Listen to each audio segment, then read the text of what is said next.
Hi, and welcome to this technical course in which you will learn how to measure ADA paratransit trips that can be diverted to and operated by transportation network companies. My name is Lamis. I'm a graduate research assistant at the University of Washington. And in a series of short videos and tutorials, I will teach you how to perform different queries, joins, and hotspot analysis in ArcGIS, which are all necessary operations and tools for the purpose of this research. But before we dive deeper into analysis steps, I will start by identifying the research objectives and the data we use in our analysis. And then we will jump to tutorials and video illustrations for the used methods and conducted analyses. In this analysis, we aim to investigate the opportunities and barriers of multimodal paratransit services through partnerships with transportation network companies, also known as TNCs. To do so, we measure the percentage of paratransit trips that can be diverted to TNCs should the partnership take place. For this purpose, we define a criteria to find divertible trips that meet one or all of these conditions.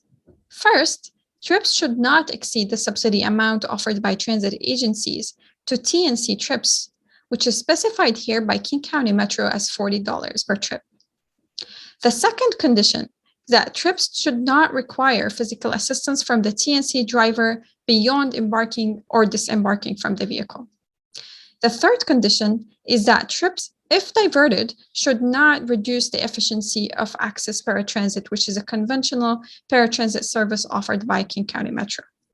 We have used two different data sets shared by King County Metro, which include the trips data for 2019 and the client's data for 2019. We use 2019 as the most recent reference for normal operations that are not impacted by the pandemic. We also use a year-long data to account for differences in seasonality.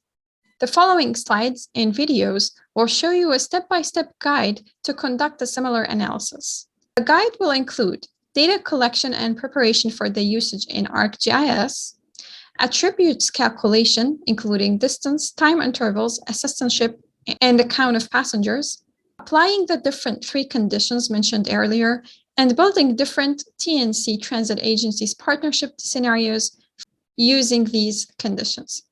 Here we can see the most important attributes that should be available on your dataset to be able to conduct a similar analysis.